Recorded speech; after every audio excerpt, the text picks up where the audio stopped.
It's Star Parker here at NRB, the National Religious Broadcasters Annual Convention yet again, but this time we're in Anaheim, California, so I'm very, very happy the weather is accommodating to this wonderful, wonderful event.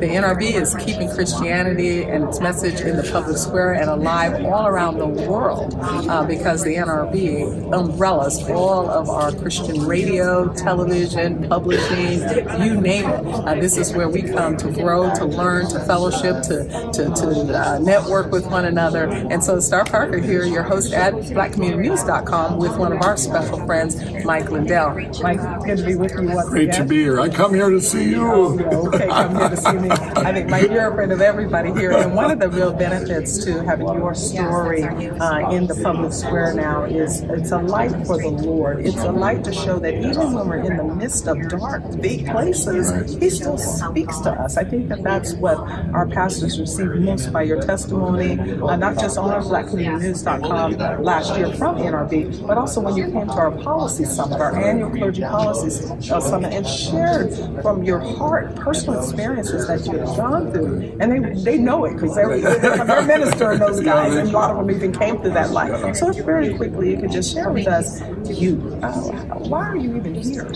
Well, I think, my story, I know God has said this, but my pillow is just a platform, that. I just saw your pillow in someone's room doing an interview, and I'm like, you carried it from where? She's like, I carry it everywhere. But I would even tell, my friends and stuff, I was a crack addict and cocaine addict before that, but I would be in, after the bars are closed, whatever, we'd be doing drugs, and I'd be telling them about end times in the Bible and stuff. I said, we got to quit this. They'd find Jesus and quit. Like, what did I say? And God was still chasing me through all that. But He got them. He got them. They went through me, talking through me. I'm going, what did I say?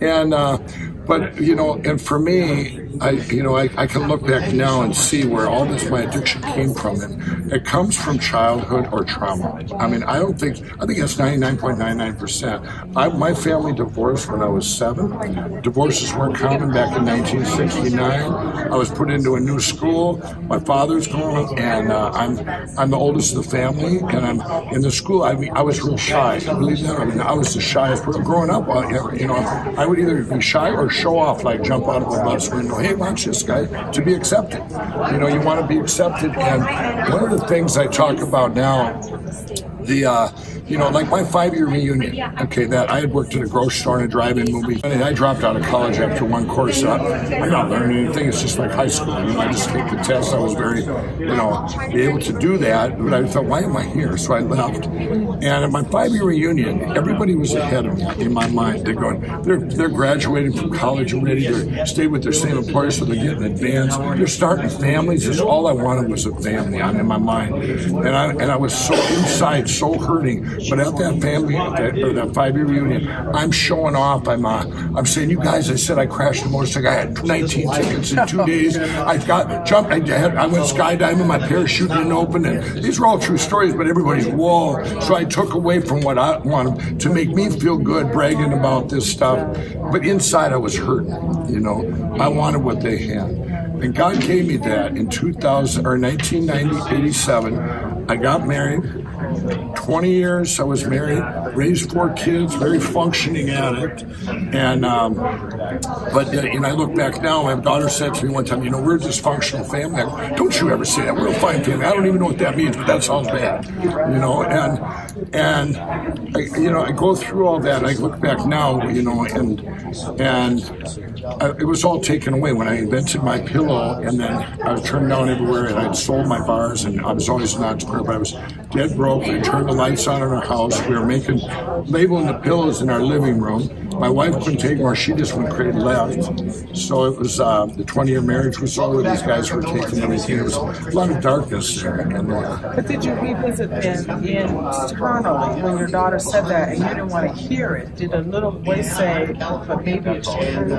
Yeah, I just keep it down. Keep it down. And then one day He confronted you and you accepted the Lord. Well, here's, go ahead and tell that part of it, because I really want people to understand just how precious our Lord. Right. Yes. Over here, it started.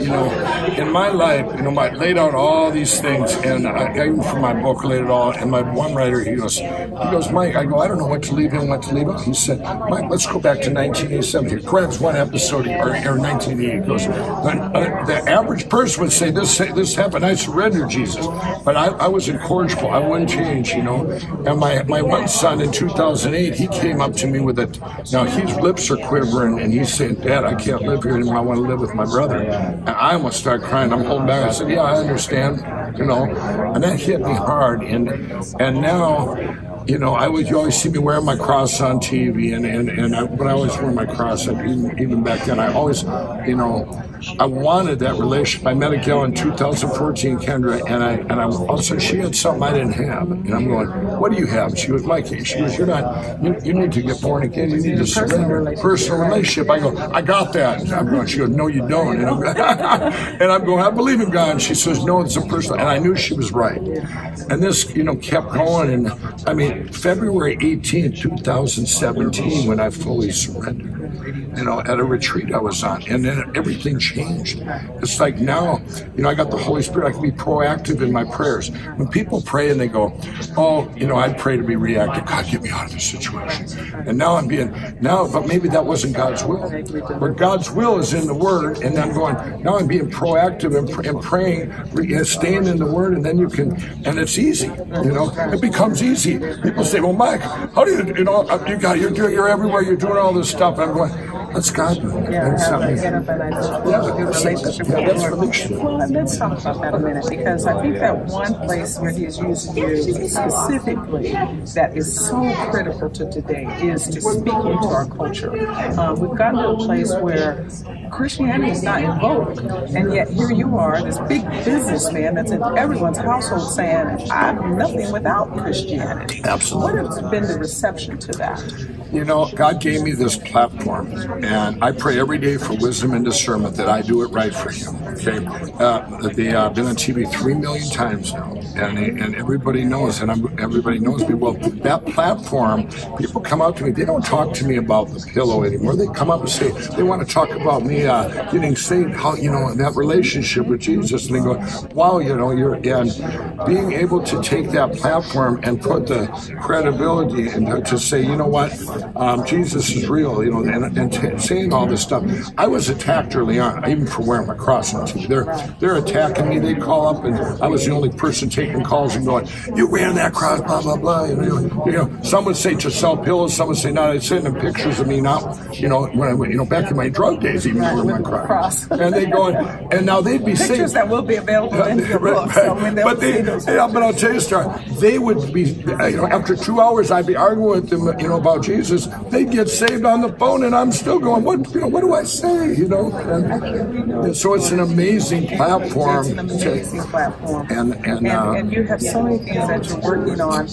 This is a promo for our audience to see you and hear you and know why we want you to consider very strongly to be at our 2019 Cure Clergy Policy Summit. It's where our doers meet our donors. Our donors are meeting our doers. And we have 3 days of just information in Washington, D.C. September this year, you will have Mike telling his full story and some of the things he's working on anti-poverty. Cure is in the anti-poverty business. We believe in market-based solutions to fight poverty, so we'll get into a lot more detail then. I just wanted you to have a taste of Mike Lindell and know that God has so powerfully changed this man. And I want to say, I met Star in a divine appointment, and last year, and I'll tell you, I wait on it. I can recognize divine appointments now, and I am so happy to be a part of everything you guys are doing, because there's things that work, and there's things where you have a heart to help, and and it starts with you, and it goes, God's working through you, and it's just a miracle. And anybody, you want to get behind it, you want to get behind organizations that actually make a difference. Here it is. Appreciate that.